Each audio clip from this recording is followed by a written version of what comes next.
Араға 5 жыл салып 74 жасында елге келген жазушы Мұхтар Мағауин тілшілерді күтпеген екен. Жазушы бастапқыда сұхбаттасуға құлқы жоқ екенін айтып тартқыншақтаса да, біраздан соң емін-еркін әңгімеге көшті. Жазушы үшін ең басты нәрсесі шығармашылық еркіндік, ой еркіндігі. Сол еркіндік бар. Ал еркіндік бар жерде жаңадан әдебиет қаулап өсуге тиіс. Сосын бір көзқарас бар. Мына тәуелсіздік заманда қазақ әдебиеті тұралап қалды, кейін кетті деген.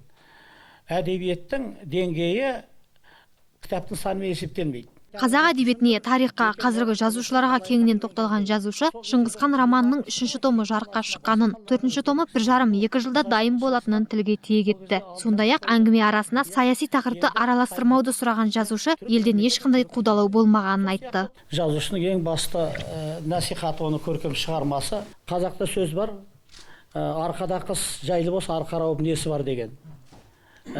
Кетуге мені әрине баяғы орыстың диссиденттерін ұшаққа отырғызып шығарып салатын, жеркелеп ондай жағдай болған жоқ. Мен өзім кеттім. Мен өкіметке де басқаға да ешқандай өкпем жоқ. Сонымен қатар Шыңғысхан романы 4 томмен аяқталмайтын көрінеді. Бұл туралы жазушының жары Бақыт Мағауина алдағы жоспарлармен бөліскенде сөз етті. Шыңғысханның өзі 4 том болады. Оның ар жағынан 2 том қосылады деп отыр. Өзен жаңа айтпады, өзі ештеңе деп, Алтын Орда қосылады деп айтып жүр. Енді өйткені жалғасады деп.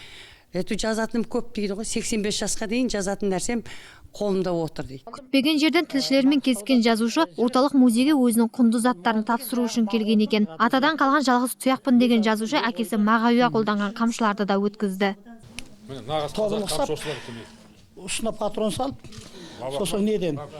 Нағыз қазақ қамшы осы екен. Нағыз өзі барлық әлгі канондар сақтап жасалған қамшылар. Классик жазушы Мұхтар Мағауинмен жүздесуге асыққан жастардың қуанышында шек болмады. Келелі әңгімесін тыңдап, көкейдегі сұрақтарына жауап алды. Алайда мұндай кездесу енді қашан қайталанатыны, жазушының елге оралу жайы әзірге белгісіз күйде қалды.